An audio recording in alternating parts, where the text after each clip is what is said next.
All right, ladies and gentlemen, if we can take our seats, we can get people in from the hallway.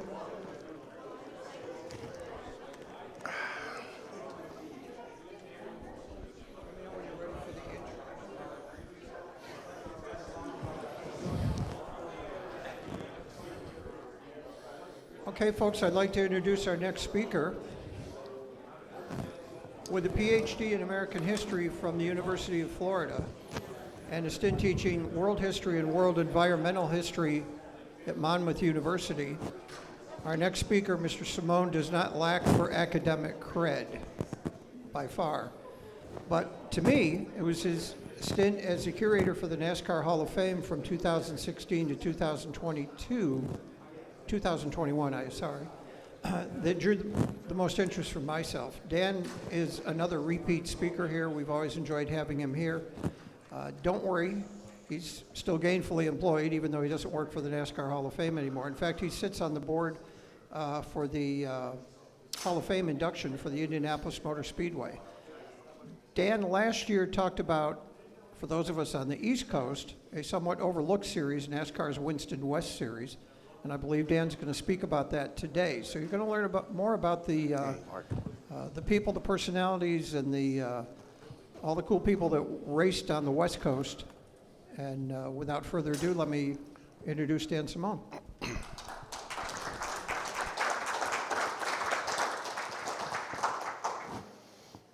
Thank you. Thanks, Skip. It's great to be back again this year.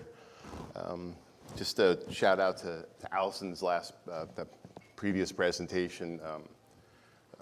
Lynn Paxton was outstanding. He was just one of those true pioneers of maintaining and keeping and promoting racing history. And one of my favorite oral histories that I ever conducted was with Lynn about 20 years ago. And it once again shows, even though the oral histories have their weaknesses in some respects, and they have to be carefully, and information needs to be carefully extracted from those oral histories. Just capturing voices on tape is just, that in itself is so important. So, he was really an incredible racer and an incredible historian. So, pretty tough to follow that. But thanks again for having me. I spoke about West Coast racing last year, and particularly about Ray Elder and the racing farmers, and some of that ties into my topic for this year, as I look mostly at the Winston West Series and its history in the second half of the 1970s. Competitors, spectators, fans in the motorsports industry, from the highest levels to the grassroots, hoped normalcy would return to American motorsports at the start of the 1975 season. A year earlier, many feared automobile racing could be banned, as was the case after the American entry into World War II. In 1974, the OPEC Oil Embargo had a profound influence on sport, travel, and recreation throughout the United States. And nearly all varieties of auto racing, American auto racing, got through the first half of the season with abbreviated competition weekends, shortened races, canceled events, and temporary, or in some instances, permanent track closures. To be sure, the 1974 auto racing season was like no other season before or since. The oil embargo did force some to reconsider motorsports and its place in the environment. A growing citizen-based environmental consciousness, suburban sprawl, highway construction, noise pollution, and other factors put motorsports more on the defensive. And nationwide, many track owners and operators were permanently placed under a great amount of strain. The signs were rather obvious, and many did not quite know their days were numbered. But from 1975 to 1979, national racing entities, as well as smaller regional series and divisions, pressed on despite a rough decade for the American economy. One regional series competing under a national banner was the NASCAR Winston West Series. From 1975 through 1979, the division featured robust schedules with annual visits to many of the same facilities, a deep talent pool, and memorable races. It's going back to its early days. In 1954, 5 years after what is now known as the NASCAR Cup Series was inaugurated, the NASCAR Pacific Coast Late Model Division began competition. Teams and drivers in regionally and locally sponsored stock cars competed mostly in California, with occasional events in other Western states and British Columbia, Canada. During the 1950s, Pacific Coast Division drivers did occasionally venture east to race in NASCAR Cup, or as it was known then, Grand National events. And beginning in 1959, it was not uncommon for West Coasters to trek all the way east to Florida to take a stab at qualifying for the Daytona 500. However, West Coast racers did not have to journey across America if they wanted to pit their talents behind the wheel and in the garage against the Cup Series, hoping to spoil the efforts of Cup regulars. Riverside International Raceway, which first hosted races in 1957, became Southern California's capital of American autosport in the 1960s. Riverside was located about an hour's drive east of Los Angeles in the then sparsely populated wine-growing desert community of Moreno Valley.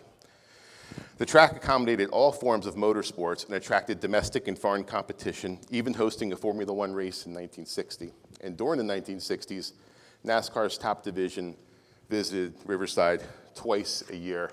There were a couple occasions where it raced, the Cup Series raced there 3 times in the season. The NASCAR Pacific Coast late model division changed names a bunch of times. It became the NASCAR Grand National West Division for the 1970 season. R.J. Reynolds Tobacco Company entered the sport in 1971 through its Winston brand, brought money and support to the Cup Series, but also to other divisions.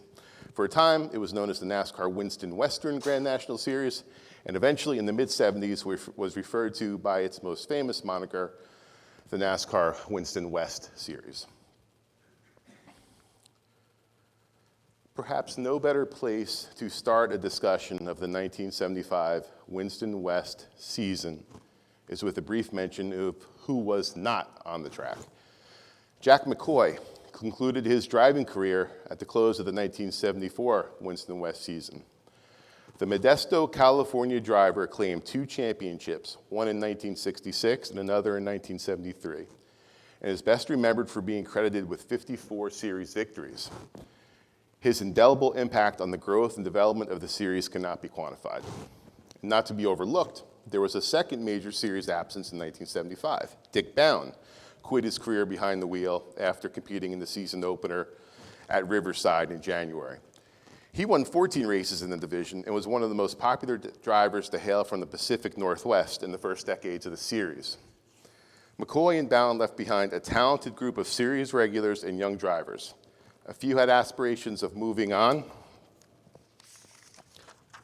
to the Winston Cup Series, but most maintained a focused commitment to excellence at the regional level, ensuring the series would remain vibrant for the second half of the decade.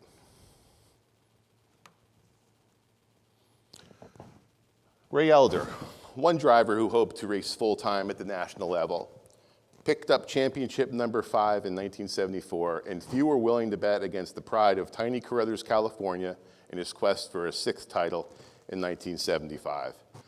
Elder was still in his early 30s, and the racing farmers, his laser-focused and loyal team of family and friends, were up to the challenge. After McCoy and Bound hung up their helmets, Elder remained as the only longtime veteran of the series to compete on a full-time basis in 1975, as he sought a full-time ride in the Winston Cup Series. Elder was no stranger to victory lane in NASCAR's elite division. He defeated all of the Cup drivers, winning at Riverside in 1971, and then winning again in the second Riverside race in 1972. And in 1975, Elder made it a half a dozen Winston West championships. Elder's final title would be one of his finest. He won 5 races, including his 9th and final triumph on the dirt at the legendary Ascot Park just outside of Los Angeles. Elder posted 14 top 5s, finished on the lead lap 12 times, and was one of 4 drivers who competed in all 18 points-paying contests. Elder moved to the top of the points after a 5th-place finish at Phoenix, Arizona's Manzanita Speedway in the 3rd race of the season on May 10. Later that year, the West Series returned to Manzanita for a second date. It was the final time the division competed at the legendary Phoenix facility, perhaps most famous for its rich history of wingless sprint car racing.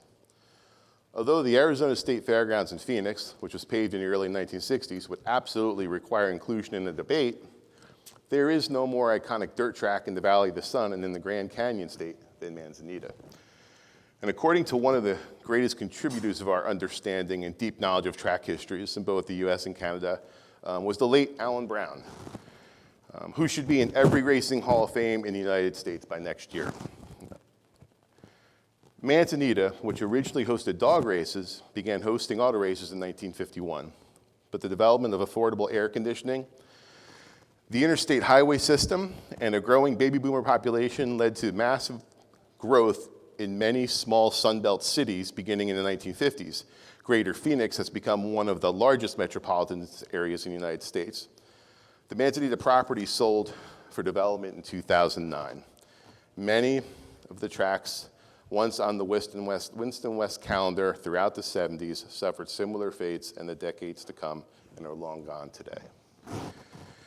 And returning from this racetrack rabbit hole, Elder won his 45th career race at Manzanita, and it was his final trump of the 1975 season. For Elder, the path towards championship number 6 was a little easier than some of the others, primarily because 3 of the biggest names in Western racing at the time, Herschel McGriff, Chuck Bown, and Jimmy Insolo, raced in scattered events that season, none competing the full season. Herschel McGriff, an age-defying lumberman from Portland, Oregon, began racing in 1945. In 1950, he teamed up with co-driver Ray Elliott to win the inaugural Mexican road race in a 1950 Oldsmobile. I believe that car was on display when he was inducted into the NASCAR Hall of Fame a couple of years ago. Later that summer in 1950, McGriff journeyed diagonally across the country to South Carolina to finish 9th at Darlington Raceway in the first Southern 500. He then went on to win 4 Cup races in 1954 before stepping away from the sport until the mid-60s to raise his family and to develop his businesses. Looking back now, we can see that McGriff, already approaching 50 in 1975, was more or less still getting warmed up at an age where most drivers were considering retirement. At this stage of his career, he set his sights on competing at Le Mans, and in 1976, McGriff and his son traveled to France and competed in the 24 hours.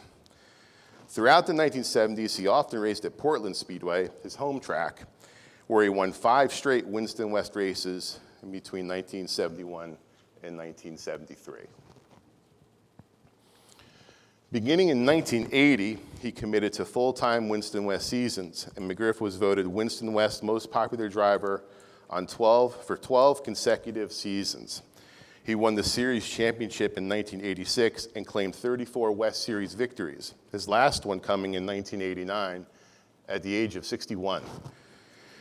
McGriff strapped himself into a West Series event in 2018 in Tucson, Arizona at the age of 90.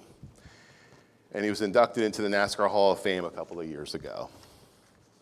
McGriff is also the all-time winningest racer at Riverside.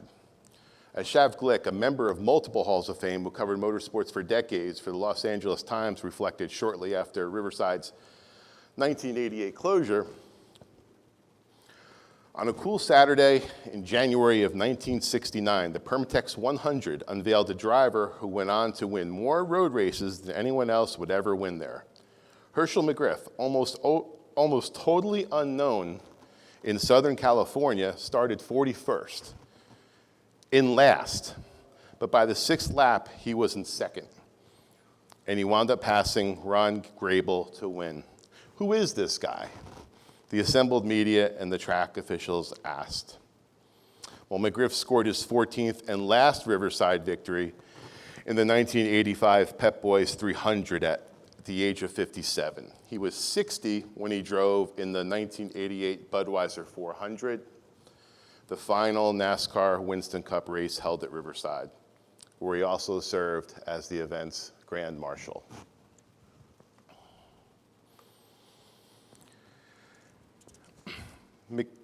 McGriff did not race full-time in the series from 1973 through 79. In 75, he competed in 4 Winston West Series events, but 3 were joint cup races, 2 at Riverside and 1 at Ontario. He competed at Evergreen Raceway in Washington in his only pure Winston West contest, where he finished 2nd behind Elder. So that following January 16th at the Winston West Awards banquet in early 1976, Ray Elder received a $10,000 bonus for claiming the championship at the Winston West Series banquet held at Riverside. Runner-up Sonny Easley received $6,500 for his efforts, finishing second in 1975, his last full-time season on the circuit. He also finished second in 1973. Easley, who began racing in 1963, mounted a respectable career on the West Coast, including 8 victories in the circuit, before losing his life in a freak accident while practicing at Riverside in 1978. Douglas Gruntz, one of his crew members, also perished in the accident. Chuck Wall finished 3rd overall and picked up $5,000 for his efforts. The Burbank driver only won his only career events that year. But it truly was a night to remember for the racing farmers. Race crew chief and brother Richard Elder won the Golden Wrench Award, and NASCAR representative Ken Piper honored Fred and Laura Elder with a special appreciation award for their efforts to promote racing on the West Coast. For over a decade, Fred served as car owner, and family matriarch Laura took care of the rest of the family and young grandchildren. It was a sweet award ceremony, but the window was closing for Elder as the 76 season approached. After failing to do so in 1975, Elder hoped he would finally score an opportunity to race full-time with the Winston Cup Series at the start of the 1976 season. With 2 children to support and a family farm to maintain, a temporary relocation to where the big Winston Cup teams were based, anywhere throughout the Southeast, it needed to happen soon. But an opportunity with the sport's premier division did not materialize. Worse, Olympia Brewing opted to discontinue their sponsorship commitment, and the racing farmers were back on their own. The Washington-based brewery shifted their marketing objectives and began focusing on their own series across Washington, Oregon, and Idaho. Consequently, with no corporate cash, Elder decided not to compete for a 7th Winston West Championship in 1976, as he warned his fans the previous year. Unable to land sponsorship and committed to the family farm and family matters, Ray Elder pulled out of the sport for nearly all of 1976, and the racing farmers ceased operations. Richard Petty would race for his 7th Cup Championship in 1976. Ray Elder would not race for his 7th West title.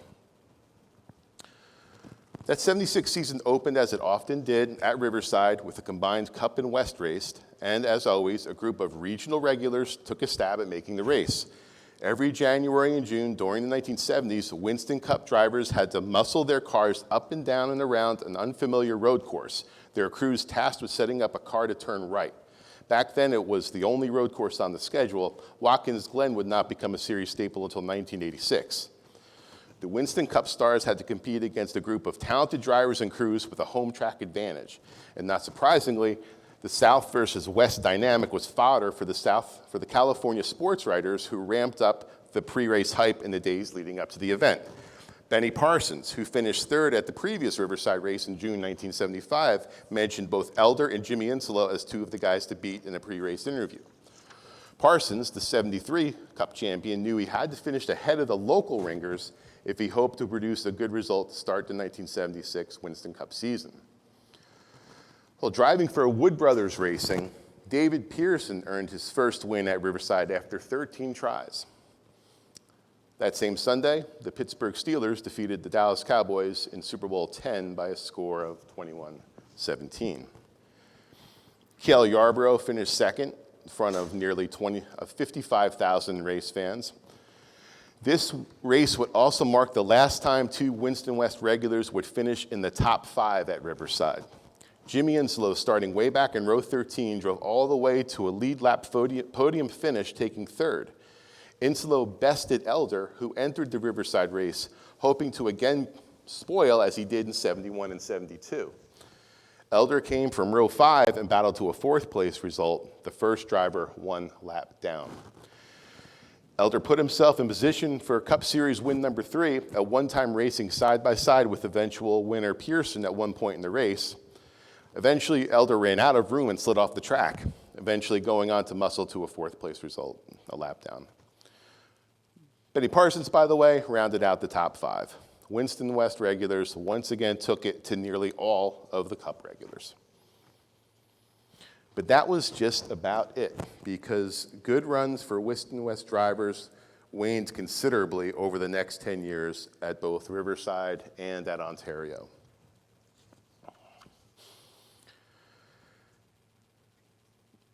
The way the 1976 season was set up, a lengthy scheduling gap gave West Coasters plenty of time to prepare for their true season opener.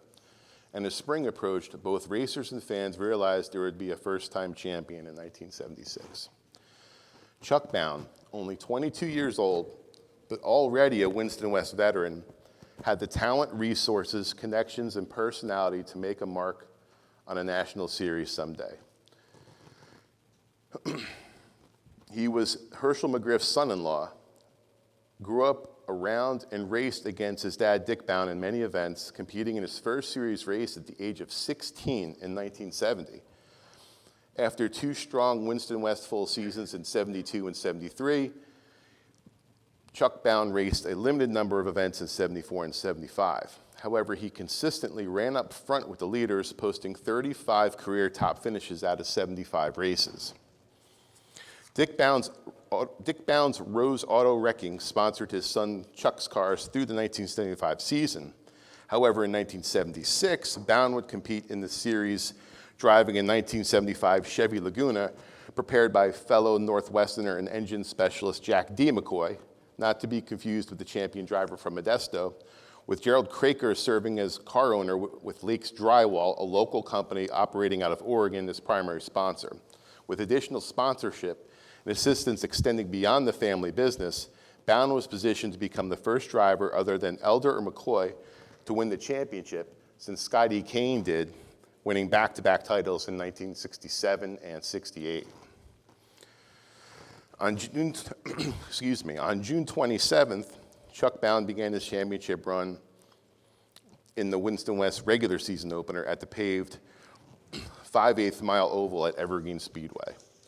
It was Bown's only series win that year. The 1976 season consisted of 13 races, 3 of which were combined Cup events, 2 at Riverside in January and in June, and 1 in Ontario in November. Just like the Winston Cup Series, commitment, consistency, competing laps were again the keys to a championship run on the Western Circuit, as it had been so many times before. Bown was the only driver to compete in every race, having the funding, team support, and time to do so. The 22-year-old driver never finished outside the top 5 the entire season. He competed every lap but one when he finished second in the series return to Evergreen that summer. His incredible consistency made for a runaway points battle, something NASCAR and most racing sanctioning bodies have struggled with since the first champions were awarded over a century ago. Some, of course, implementing a playoff system or double points paying races in an attempt to remedy this long-standing issue. But what a difference a few years makes. The drivers who won so many of the races in the first half of the 1970s were now gone. They were out of the sport, or they weren't racing in the West Series full time. Enter a 41-year-old brand new champion in 1977, Bill Schmidt. He established himself as a consistent Tough Series competitor in his 74 debut season and picked up his first series victory the following year, coming in the Coca-Cola 150 at Portland Raceway. In 1976, he returned to victory lane, taking the checkers at the 1/3 mile oval at Anderson Speedway in Shasta, California, which he also owned and operated. In 1977, Schmidt picked up 3 wins and 13 top 5s in his number 73 Chevy, which featured Old Milwaukee sponsorship in some of the races. That year, Schmidt competed in all the races for the first time. Only 2 drivers, Schmidt and Bown, competed in all 20 scheduled races, including the 2 joint Cup events. Schmidt won the championship with a 111-point margin.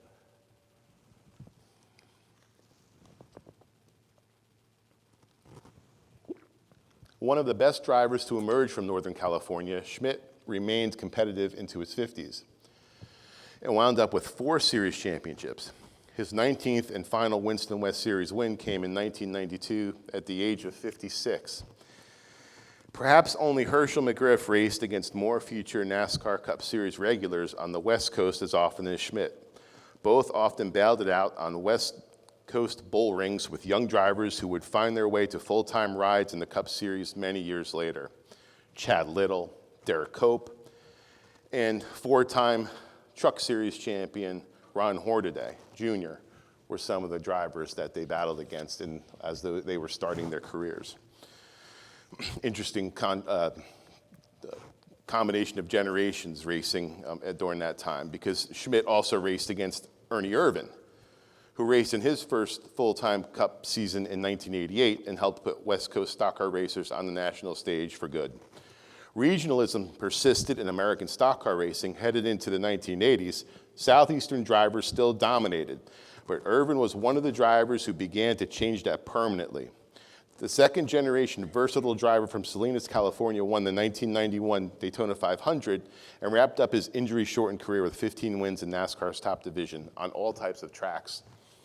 Also somewhat overlooked by racing communities east of the Pacific Coast, both racers and historians, Ernie's father, Vic, for over 2 decades, was one of the top local pilots on the West Coast.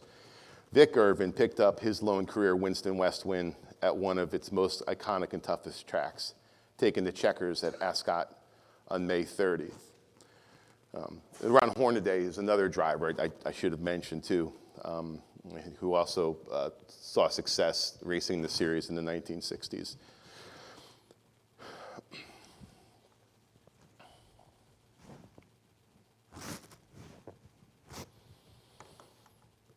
Moving into 1978, 2 big early storylines unfolded before they even took to the racetrack. Chuck Bown was gone and Ray Elder was back. Bown relocated to Charlotte with aspirations to land a full-time Winston Cup ride.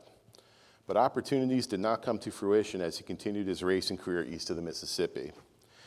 In 1979, he finished 7th in the Daytona 500, and later that July was credited with a 6th place in the Firecracker 400 at the same track. Bown raced in roughly 50 Cup events in the 70s and 80s, and his persistence and talent would pay off. He would race 4 seasons in the NASCAR North Series and 2 more stints with the NASCAR Busch North Series in 87 and 88, and battle it out with Northeastern regional aces such as Dave Dion and Robbie Crouch. There was a lot of tough competition during this time, as some New Englanders competing in the division verged on moving on to competing in the Winston Cup Series. But though it was a long journey for Bown, it was certainly one mission accomplished for the West Coast, more specifically the Northwest, when he captured the 1990 NASCAR Busch Series championship, with 6 wins that year to boot.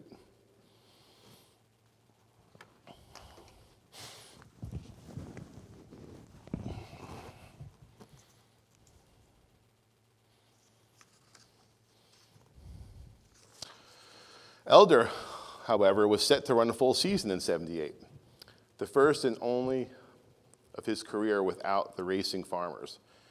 He was also driving a red and yellow number 32, not the iconic 96 and familiar blue. The team was a serious championship contender with strong ownership with Dave Hill and sponsorship from Midland Homes and some former Racing Farmer team members providing support.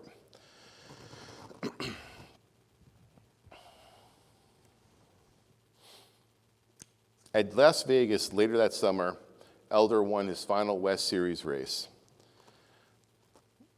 and won 2 races that year. And despite many good runs, he wrapped up the season in 4th place overall. Not only did he add to his impressive resume, he also showed that he could win without the full Racing Farmers operation.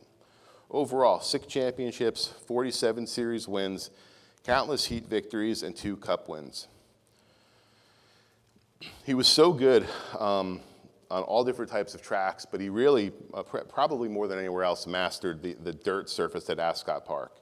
The best racers adapt to nuances and compositions of different dirt surfaces. They understand racing environments, and the best crews also recognize how environmental factors dictate the speed and performance of a racing machine. Ascot was unique, as Glick reflected in 1990, the year of its closure. Several things set Ascot apart from other tracks. For one, it is 60 yards short of a half mile, So it's exceptionally fast, and being close to the ocean, the sea air rolls in during the evening and helps keep the track from drying out and becoming too slippery. At Ascot, Elder perhaps best understood these factors more than any driver of his generation.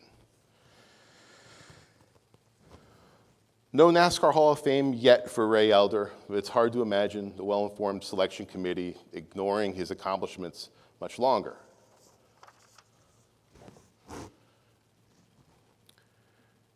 In 1978, Elder was the only driver other than Jimmy Inslow to win more than once that year.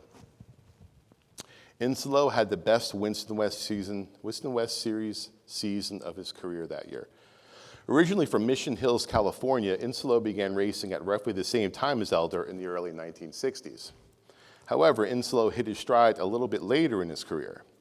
He made his Winston West debut in 1970, claiming his first victory the following year, coming at the quarter-miler at Craig Road Speedway on the outskirts of Las Vegas.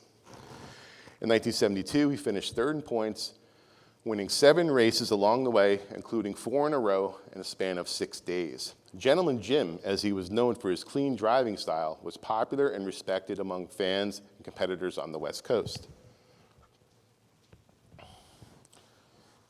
Inslow drove the number 38 for most of his career.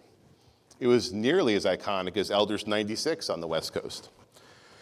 But his best Winston West seasons, however, came driving the number 1 car for Jerry Craker, who was one of the top owners of the decade. He was the same car owner that Chuck Bound had great success with before he relocated to the East Coast. In '78, Inslow won 9 of 22 races.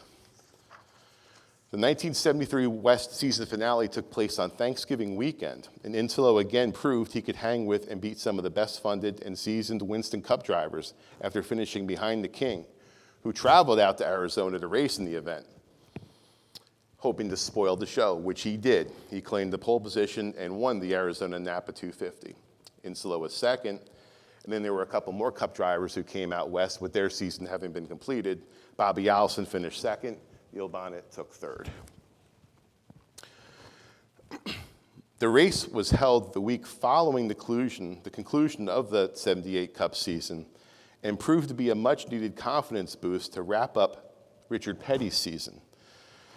Petty Enterprises struggled to get the Dodge Magnum up to speed during most of the year, and the King went winless in 1978 for the first time ever and also finished 6th in points. It was the worst he had finished in the standings, not including his abbreviated season in 1965, since placing 8th in the points in 1962. It's a little foreshadowing here as we move into the final year of my study, of my presentation. 1979. We can get into everything that took place in February at the Daytona 500, the Great American Race. We can never assume that everybody in the audience knows some of the facts, some of the commonly known racing facts that we talk about. But it goes without saying that most of us know that the '79 Daytona 500, the fight between Donnie, Bobby, and Cale was a pretty big deal. And it snowed that weekend, and people were stuck inside, and they had nothing else to watch on television. Football season had ended, and it was. And you cannot argue against how much of a benchmark event that was for stock car racing, particularly for NASCAR. But it was also one of the most important seasons for NASCAR as well. But NASCAR aside for a moment, 1979 was tough for many Americans, marked by a struggling economy and yet another gas crisis. '79 was also a benchmark year for racing, and many people in this room over the years discussed some of the developments from 1979 in previous presentations over the years. The CART-USAC split being perhaps the most memorable and significant in that it permanently altered the trajectory of American open wheel championship racing. But there were a lot of different things that took place in '79 that really directed racing's direction headed into a new decade. But what about the Winston West Series? A few up-and-comers began making noise in the series. The season featured more drivers than usual competing in the entire schedule, and an exciting points battle unfolded. The most promising newcomer was Tim Williamson. From Seaside, California, which is not too far from Monterey, Williamson began competing in go-karts as a high schooler before making the jump to race cars in 1974. He spent a few seasons developing his skills at Merced in Watsonville, and in 1978 he won his first Winston West race in his very first attempt, leading 99 of 100 laps in a 1976 Chevy at Stockton 99 Speedway in the fifth event on the series calendar. He competed in 5 races in 1978 and also took pole position at the Sears Point Road Course, winding up 6th. He was only 22 at the time. Williamson got off to a hot start at the outset of the 1979 racing season. In January, he won the 300-kilometer NASCAR Grand American race at Riverside, ahead of Bobby Allison and Herschel McGriff. He finished 9th at the season-opening NASCAR Cup Series event at Riverside in his Oldsmobile, and then he won again in June when the Grand American division returned to Riverside. The end of the decade also saw the emergence of one of the greatest Canadian stock car racers of all time. Racing Roy, the stock car boy Smith, won his first career race in 1979. He began competing in the series in the 70s and became a full-time racer in the 80s, claiming back-to-back-to-back championships from 1980 through 82, the first driver to three-peat since Elder did it. Smith won another in 1988. He finished 10th in the standings in 1979, having competed in just over half of the series schedule that year. Sharon Bishop became the first woman to run full-time in the series. The Washington-based driver was somewhat of the Janet Guthrie of the West Series, who raced from 1975 through 1980 in NASCAR competition, paving the way for regional racers such as Bishop. With her husband serving as crew chief, Bishop raced in 3 seasons, never competing a full schedule, but regularly mixing it up with the best drivers in the series and putting together some good runs along the way. In 1979, Bishop wound up 9th overall in the Winston West standings.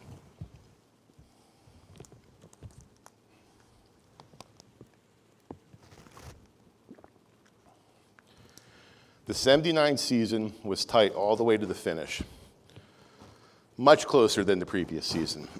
5 drivers competed in all 16 events, and that same quintet finished in the top 5, but only separated by 105 points. Williamson maintained the points lead throughout most of the fall, and a season worth of racing came down to the final event. Schmidt and Williamson led the championship battle into the season finale in the Napa, Arizona 250 at Phoenix, though Jimmy Inslow and Richard White were also still mathematically in the mix. Schmidt finished 11th, 5 laps down, while Williamson took 4th, 1 lap down. Schmidt earned that finish after crashing in an oil spill on the track left behind after Jimmy Inslow blew his engine on the 2nd lap. Schmidt crashed hard into the wall and returned to the race.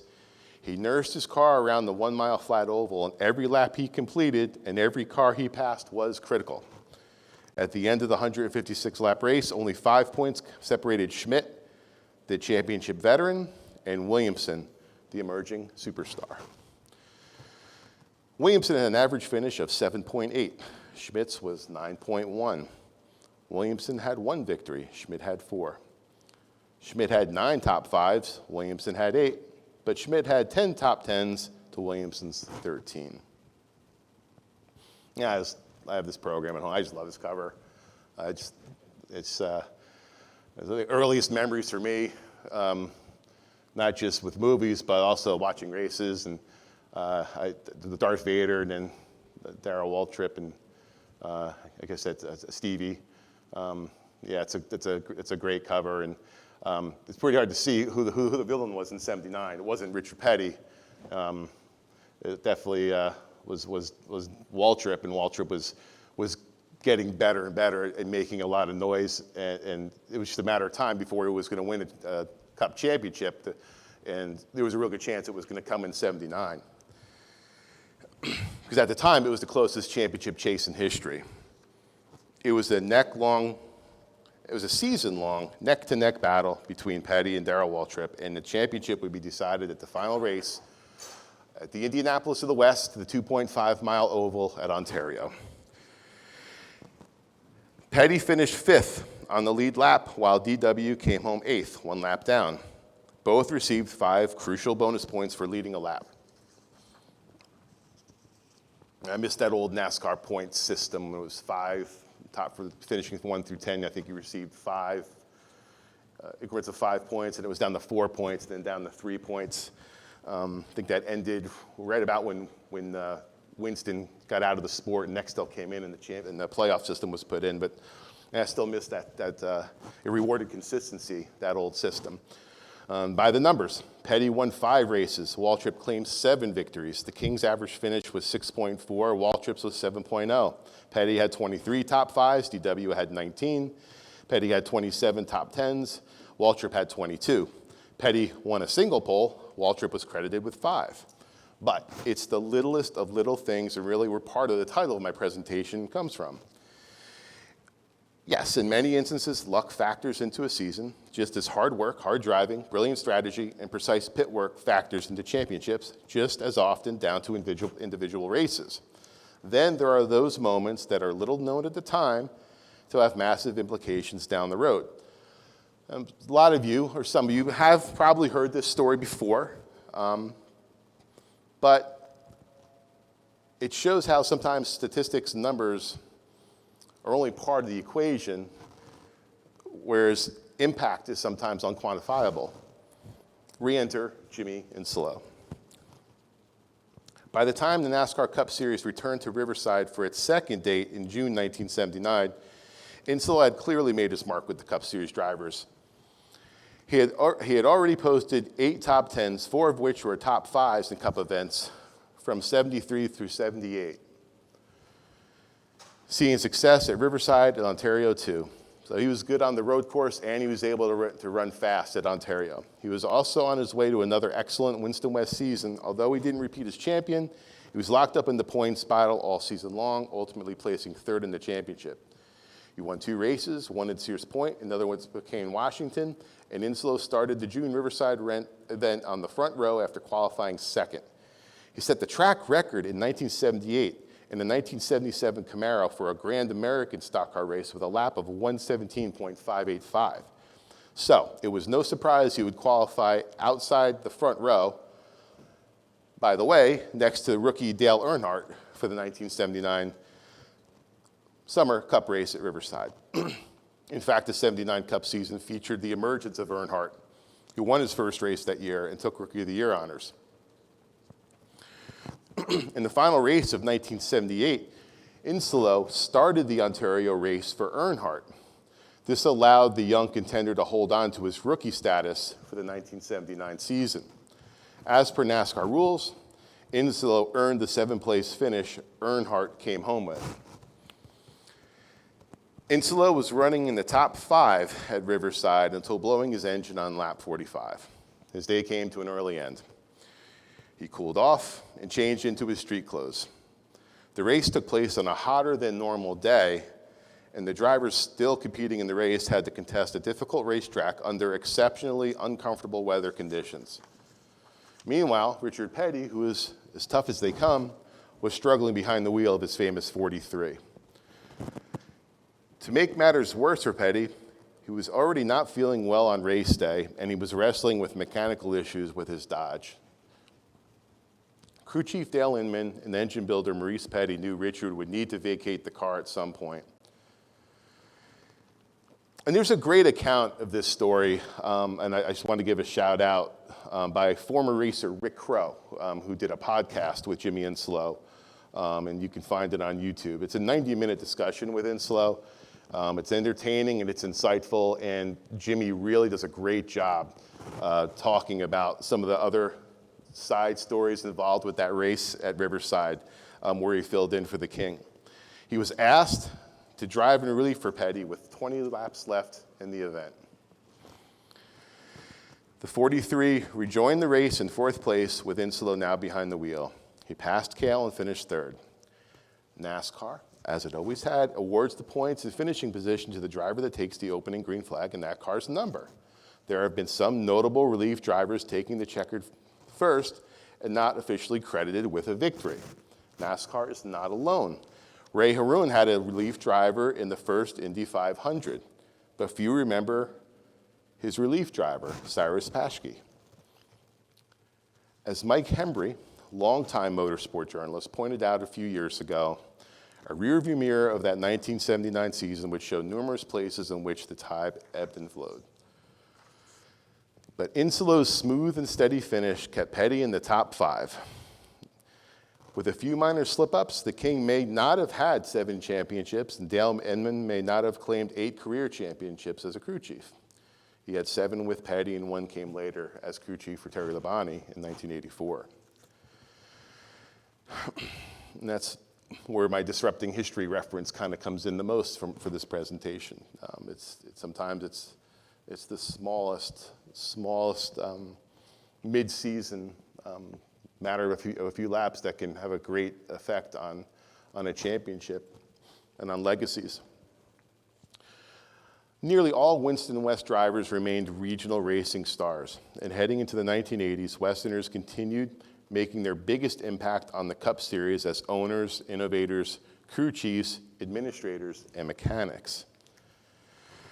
But just like in baseball's early days, there were stars who never made it east. It wasn't that long ago when the furthest west that Major League Baseball extended was Chicago and St. Louis. In the 1970s, national corporations were mostly disinterested in signing Western talent to their sports marketing platforms. The few mid to large-sized businesses in the Winston West Series were regionally focused companies with a limited national outreach. But it's still hard to not wonder what if from time to time. In 1980, the West Coast lost its rising young star. Tim Williamson died in a crash while qualifying for a Grand American Series event at Riverside a day before his 24th birthday. Williamson had the talent, funding, crew, and support, but we'll never know. Ken Clapp, founder of the West Coast Stock Car Racing Hall of Fame and a longtime NASCAR West Coast executive for decades, mentions in his autobiography that Williamson likely had a cup ride for the 1980 Daytona 500 with car owner J.D. Stacy. And Clapp put it very, very simply. He believed, quote, Williamson could go all the way, unquote.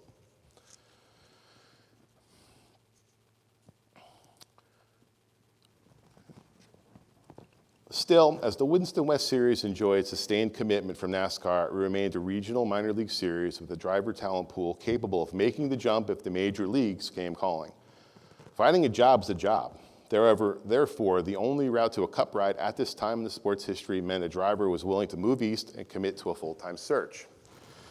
Lacking the necessary resources and commitment needed for this level of outreach, West Coast drivers in their efforts to garner sponsorship and interest from established cup teams remained mostly fruitless throughout the 1970s. Ray Elder, with a family and farm to take care of, could not take that chance. Chuck Bound, who was much younger, did relocate east, and although he enjoyed local and regional success and the 1990 Busch Series championship, the full-time ride remained elusive until the age of 40 in 1994. He linked up with car owner Bobby Allison and Jimmy Fenning as his crew chief.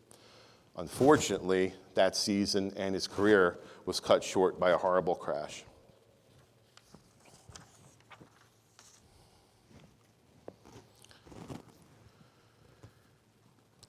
Regionalism persisted in American stock car racing heading into the 1980s, as Southeastern drivers still dominated. Eventually, West Coast drivers found national success as many of the tracks they competed on disappeared, replaced by strip malls, neighborhoods, and rarely with open park space.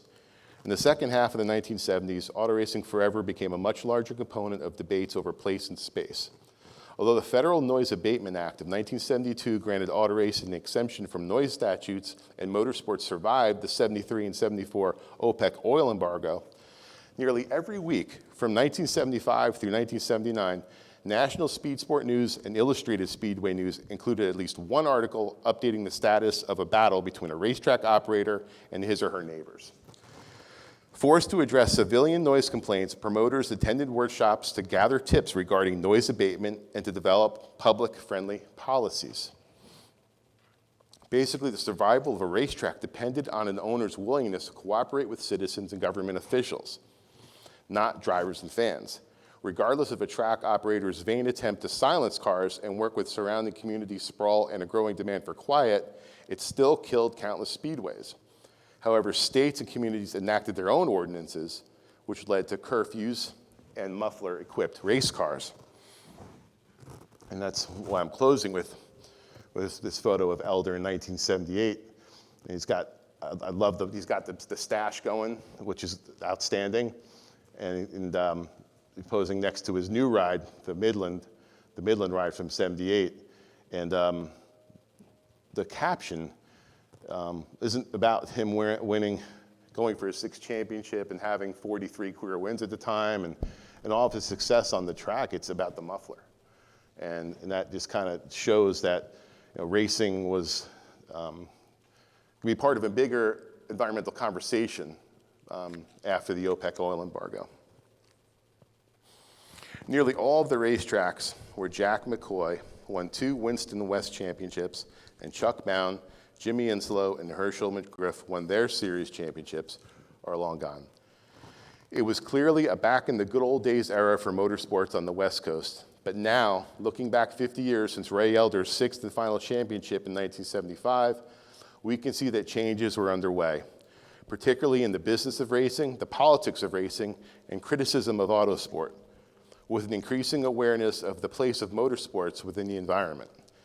The Racing Green initiatives we see today are rooted in the American environmental movement during the 1970s.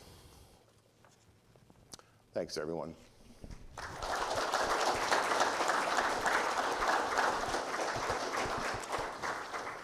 Thanks, Dan. Anyone have any questions, comments?